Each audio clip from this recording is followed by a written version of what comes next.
नहमदुहु व नुसल्ली अला रसूलिल करीम। अस्सलाम वालेकुम नाज़रीन, बिस्मिल्लाहिर्रहमानिर्रहीम। आज का जो टॉपिक है, आपने पिछली वीडियो ज़रूर देखी होगी, जो कि मैंने फैमिली कोर्स के बारे में डिटेल जो है ना डिस्कशन अब शुरू कर दी है।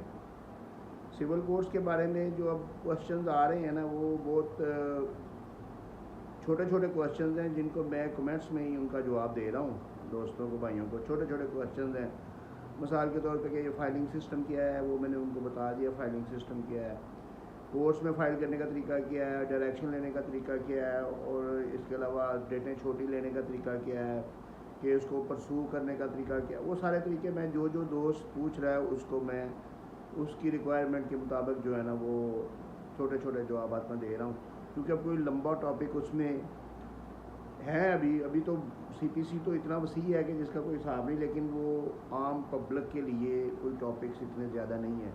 वो मैंने जितने भी उनके लिए रेलेवेंट थे वो मैंने सारे जो है ना वो डिस्क्राइब कर दिए हैं, जिनमें एक्सपर्टी डिग्री है जो कि पब्लिक के लिए बहुत ज़रूरी है। इसके अलावा जो है ना वो स्टे मैटर्स जो है ना वो पब्लिक के लिए बहुत ज़रूरी है। ये सारी मैंने डिटेल्स में डिस्कशंस कर दी हैं, जो मेरे यूट्यूब चैनल्स पे भी वीडियो मौजूद हैं और मेरे फेसबुक पेज पे भी वीडियोस मौजूद हैं। आप उनको देख सकते हैं और कोशिश करें कि उनको शेयर कर दिया करें, लाइक भले ना करें, क्योंकि मैं ख़ुद भी इस काबिल नहीं हूँ कि मुझे को लाइक करे, तो मेरी वीडियोस को कौन लाइक करेगा, लेकिन शेयर ज़रूर कर दिया करें, क्योंकि अल्हम्दुलिल्लाह उसमें इंफॉर्मेशन जो है ना वो थोड़ी सी अच्छी होती है, और वो आम पब्लिक के लिए ख़ास तौर पे जो है ना वो मैं कोशिश करता हूँ कि उनको फ़ायदा पहुँचे।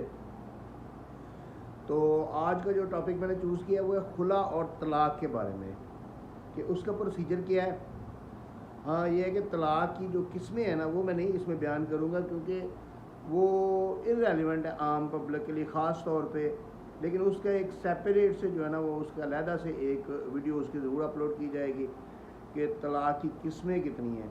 और ये चूँकि एक मुकम्मल तौर पे मजहबी मैटर है, और अगर मसलकी हवाले से या मज़हब के हवाले से ये वो जिस बंदे ने देखना है, वो किसी आलम दीन से या कोई दूसरे मज़हब का बंदा है तो वो अपने मज़हब के, अगर क्रिश्चियन है तो वो पादरी से, अगर फादर से, अगर यानी कि कोई और मज़हब का बंदा है तो वो अपने मज़हब के जो मजहबी रहनुमा है उनसे गाइडेंस ले सकते हैं। मैंने आपको कानून के मुताबिक बताना है कि खुला क्या होता है, किस तरीके से लिया जाता है कानून के मुताबिक। खुला जो है ना ये एक राइट दिया गया है, एक हक़ दिया गया औरत को कि वो मर्द से अलहदगी इख्तियार कर ले। यानी कि एक शादीशुदा जोड़ा है, उनके आपस में ना इत्तफाक़ी हो जाती है, किसी वजह से कोई रंजिश पैदा हो जाती है, औरत चाहती है कि मैं इस मर्द के साथ नहीं रहना चाहती, तो उसको ये राइट है कि वो अपना जो है ना वो अदालत के थ्रू, कोर्ट के थ्रू जो है ना वो खुला हासिल कर ले। एक्चुअली ये जो है ना ये खुला, ये पावर तो प्रेसिडेंट की होती है, यानी कि जो सदर ममलकत है या जो बादशाह वक़्त है उसकी पावर होती है कि वो तलाक़ दे सकता है, किसी फैमिली को ब्रेक कर सकता है, उनका निकाह जो है ना वो डिसोल्यूशन उसकी जो है ना वो कर सकता है। लेकिन ये डेलीगेट हो जाती हैं पावर्स आगे अदालतों को, और अदालतों से भी आगे वो फैमिली कोर्ट्स बना दी गई हैं जिनमें ये पावर जिनको जो मिल चुकी हैं। तो हमने देखना है कि इसमें ये तरीका क्या है इसका खुला का।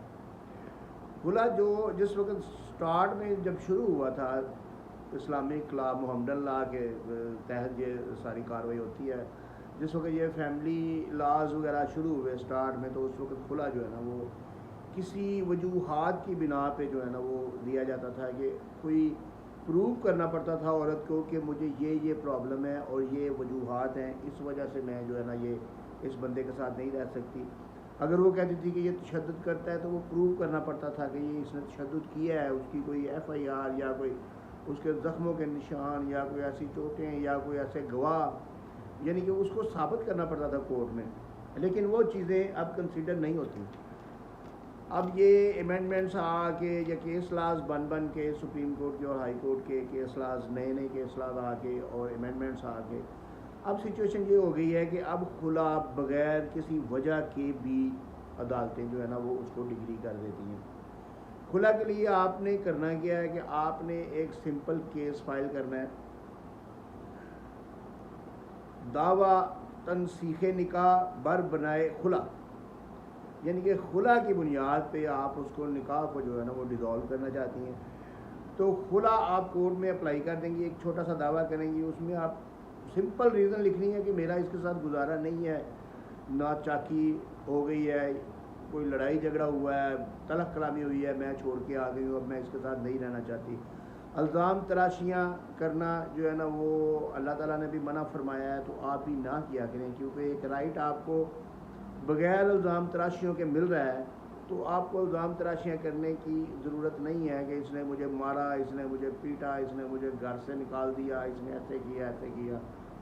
आप सिंपल भी लिखें कि मेरा इसके साथ अब गुजारा नहीं है, मैं इसके साथ नहीं रहना चाहती, अंदर हदूदुल्लाह रह के मेरा निभाह नहीं हो सकता, तो आपको खुला की डिग्री कोर्ट दे देगी।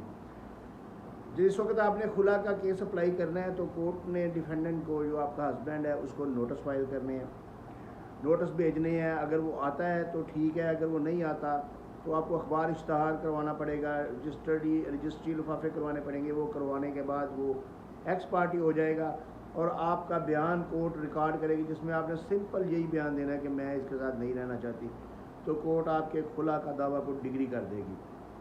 इसमें आपको किसी दूसरी शहादत की ज़रूरत नहीं है, और खुला की जो डिग्री है वो अपीलेबल भी नहीं है, इसकी अपील नहीं होती। वो आपको एक दफ़ा मिल गई है तो वो फाइनल है। आप उसको किस तरीके से यूटिलाइज़ करते हैं वो आगे आपको मैं बताता हूँ। लेकिन ये डिग्री जो आपको मिलेगी ये फाइनल डिग्री होगी, इसकी अपील नहीं हो सकेगी।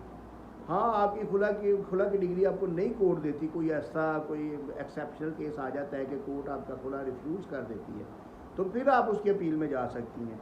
लेकिन आपका हस्बैंड अपील में नहीं जा सकता। आपको खुला मिल गई है, डिग्री मिल गई है, उसके बाद उस डिग्री की टेस्टेड कापी, वैसे तो कोर्ट की ज़िम्मेदारी है, कोर्ट के स्टाफ की ज़िम्मेदारी है, अहलमत की ज़िम्मेदारी है, रिकॉर्ड कीपर की ज़िम्मेदारी है कि वो मुतल्लिका यूनियन कौंसिल को भेजे।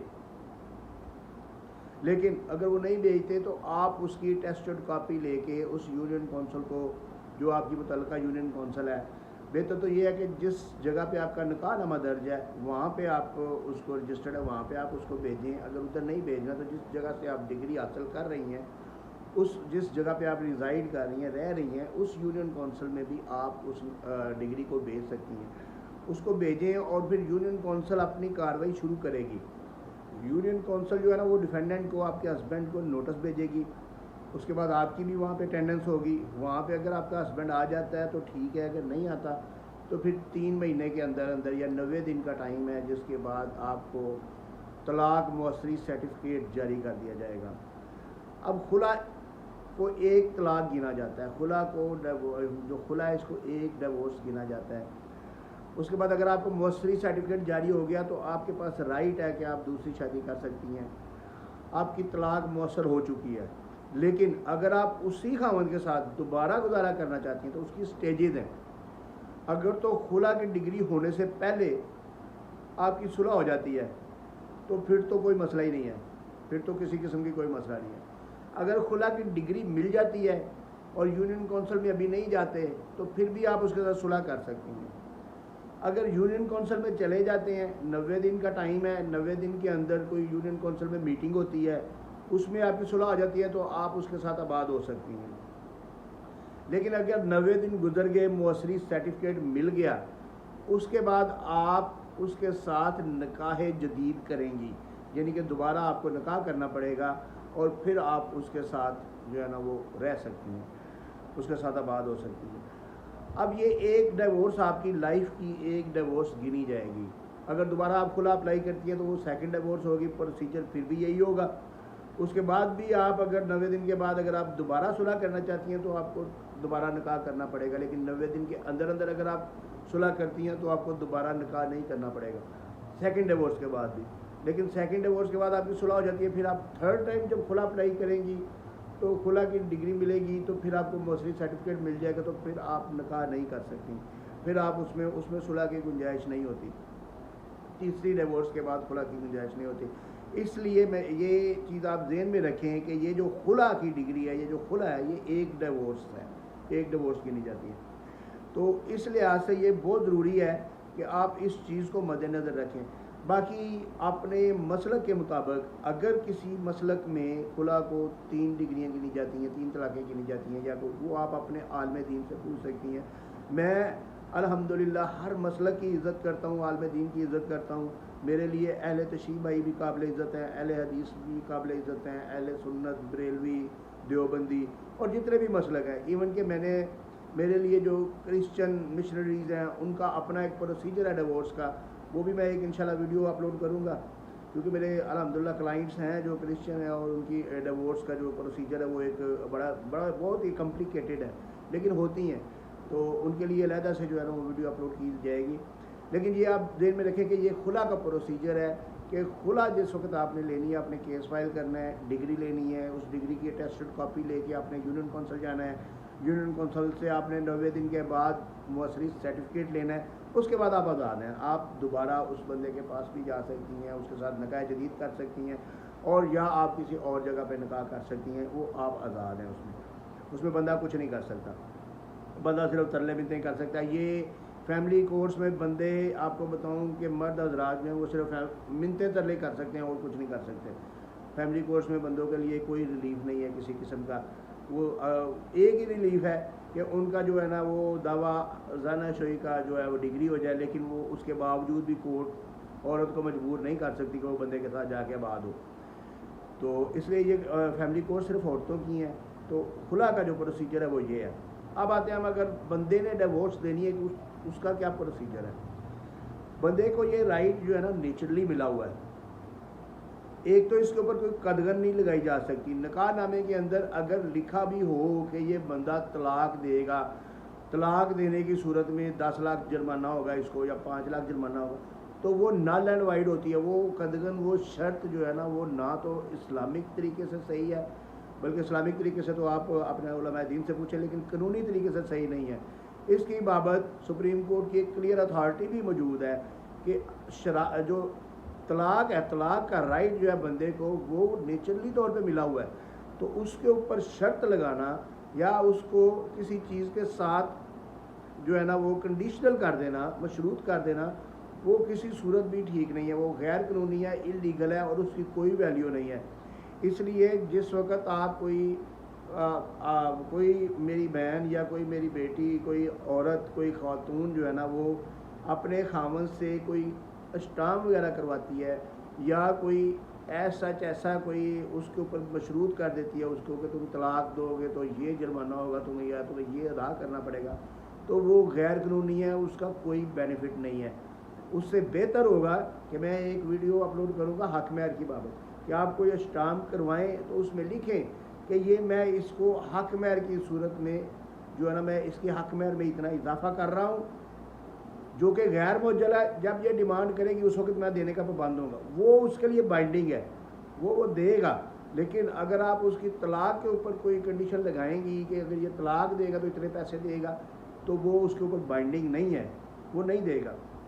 तो ये चीज़ ध्यान में रखें कि मर्द की जो तलाक का राइट है वो उसका नेचुरल है, वो उसके ऊपर कोई कदगन, कोई शर्त नहीं लगाई जा सकती। इसके बाद मर्द तलाक कैसे दे सकता है? मर्द को अदालत में जाने की ज़रूरत नहीं है, मर्द को अदालत में जाने की ज़रूरत नहीं है।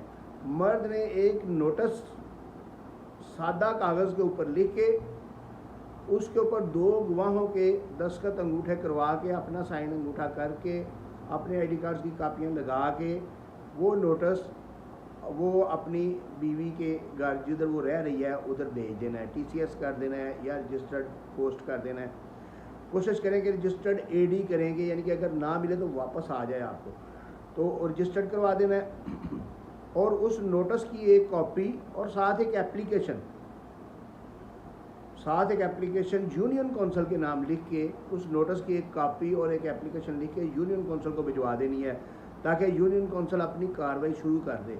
तो कोशिश किया करें कि एक नोटिस जो है ना वो लिखें, उसमें तलाक सलासा ना लिखा करें, ताकि बीच में रास्ता बाकी रहे कि हो सकता है किसी जगह पे आके कोई यानी कि पैचअप हो जाए। क्योंकि बहुत सारी अवाम जो है ना हमारी पब्लिक जो है ना हमारी, वो उलमाए दीन पे जो है ना वो डिपेंड करती है, और बहुत ज़्यादा उलमा जो है ना वो इस मकतबा फ़िक्र के हैं कि 3 तलाक़ें एक वक्त में दे दें तो वो 3 तलाक़ें हो जाती हैं।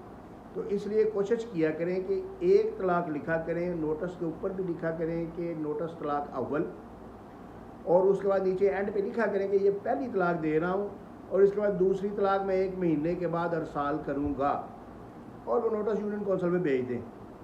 अब यूनियन कौंसिल अपनी प्रोसीडिंग शुरू करेगी, बिल्कुल वैसे ही जैसे मैंने खुला की डिग्री के बाद मैंने बताई है कि यूनियन कौंसिल अपनी प्रोसीडिंग शुरू करेगी। अब वो औरत को भी नोटिस करेगी, मर्द को भी नोटिस करेगी, दोनों आएंगे। कोशिश होगी, मसालती कौंसिल भी होती है, वो कोशिश होगी कि वो सुलह हो जाए उनकी। अगर सुलह हो जाए तो पहली तलाक़ के बाद सुलह पॉसिबल है, लेकिन अगर 90 दिन गुजर गए, सुलह नहीं हुई, तो पहली तलाक़ के बाद भी वो तलाक़ मुअस्सर हो जाएगी। और उसके बाद अगर वो दोबारा आपस में कंज्यूमेट करना चाहते हैं, मिलना चाहते हैं, तो वो दोबारा निकाह जदीद करेंगे, वरना वो आज़ाद है, बीवी आज़ाद है, वो किसी और जगह पे निकाह कर सकती है। खावंद भी निकाह कर सकता है। खावंद तो खैर पहली बीवी की मौजूदगी में भी निकाह कर सकता है, लेकिन उसके क्या कॉन्सिक्वेंसेज हैं वो भी एक अलहदा वीडियो में इंशाल्लाह अपलोड करूँगा कि दूसरी शादी जो है ना मर्द के लिए वो कितना अज़ाब बन जाती है, किस तरीके से उसको भुगतना पड़ता है। बहरहाल ये तलाक़ का प्रोसीजर है, और अगर एक तलाक़ के बाद आपका सर्टिफिकेट जारी होता है तो फिर दूसरी तलाक़ देने की ज़रूरत नहीं है आपको, या तीसरी तलाक़ देने की ज़रूरत नहीं है। अगर मौसरी सर्टिफिकेट जारी हो गया है, औरत ने किसी दूसरी जगह पे शादी कर लिया, तो ख़त्म बात, फिर तो किस्सा ही हो गया। लेकिन अगर आपने एक तलाक़ दे दिया, मौसरी सर्टिफिकेट जारी हो गया, ना आप शादी करें ना औरत ने कहीं दूसरी जगह पे शादी किया, तो रास्ता तो बीच में रहेगा कि किसी वक्त भी आप निकाह जदीद करके दोबारा उसको अपने घर ला सकते हैं। लेकिन अगर आप दूसरा नोटिस भी भेज देते हैं और तीसरा भी भेज देते हैं, या एक ही नोटिस में तलाक़ सलासा लिख के भेज देते हैं, तो वो जो उस मकतबा फ़िक्र के लोग हैं वो तो उसको फ़ाइनल समझेंगे। जो दूसरे मकतबा फ़िक्र के लोग हैं, जो अहले हदीस किस्म के लोग हैं, वो कहेंगे जी नहीं, ये एक नशिस्त में एक ही तलाक़ हुई है। तो वो एक मजहबी मसला है, उसको आप अपने तरीके से हैंडल करें, देखें जिस तरीके से देखना है, किसी हाल में दीन से मशवरा करें। लेकिन कानूनी प्रोसीजर ये है कि आपने नोटिस भेजने हैं, दो, एक उसके घर भेजना है और एक उसको जो है ना वो यूनियन कौंसिल को भेजना है, जो प्रॉपर तरीका है। और उसमें जो है ना आपने 2 गवाह डालने हैं, और यूनियन कौंसिल ने अपनी कार्रवाई शुरू करनी है, और उसको फिर 90 दिन के बाद जो है ना मौसरी सर्टिफिकेट जारी कर देना है।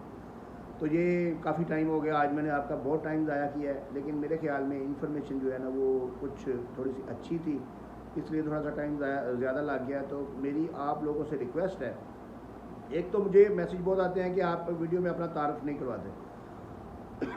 मुझे तारफ़ की नहीं ज़रूरत है, मैं चाहता हूँ कि ये एज आ सदका जारिया चलता रहे और लोगों को ऐसी इन्फॉर्मेशन मिलती रहे जिसकी उनको ज़रूरत है।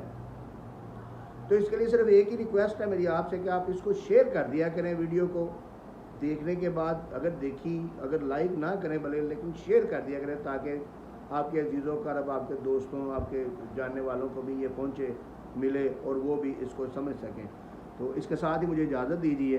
अल्लाह ताला हाफ़िज़ व नासिर।